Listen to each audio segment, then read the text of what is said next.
Well, I think it's important to note that inflation in Australia remains quite elevated, more so certainly than many other G10 countries. And in fact, slower growth is unfortunately one of the key ingredients in bringing down that inflation.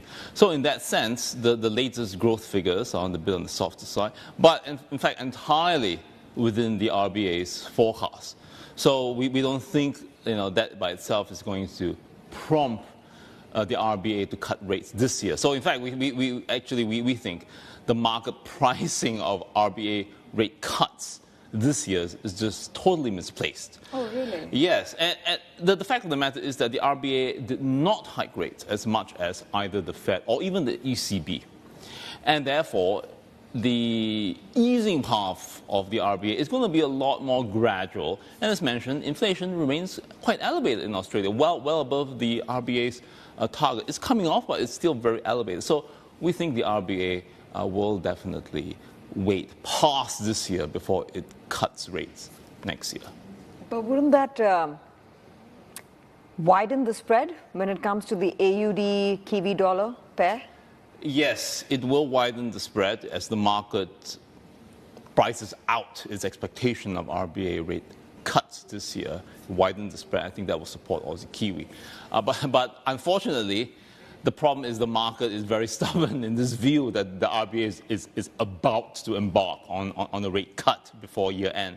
Now, again, we think that is totally mispriced, and we think it's going to come off. But it's taking a while. It's taking a while. But we do think eventually that will happen. Em? Thanks a lot. As we look at central banks, we're just getting commentary, and Takata from the BOJ says that they won't hike policy with a preset level of neutral interest rate. Policy adjustments needed if firms continue to up capex, wages, and prices. What is your call on the Japanese yen with all of this comment?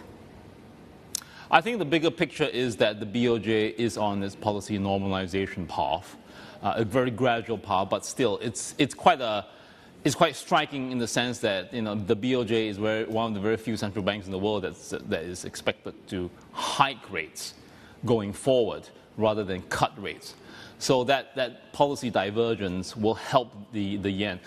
On the flip side, though, is the fact that interest rate differentials remain very wide against the yen. So I think basically the yen faces significant cross currents here. But by and large, over the medium to longer term, this policy divergence between the BOJ and the other major central banks, most notably the Fed, will help a yen to gain further ground over time. But it's not going to be a very smooth ride higher for the yen against other currencies, much less the US dollar.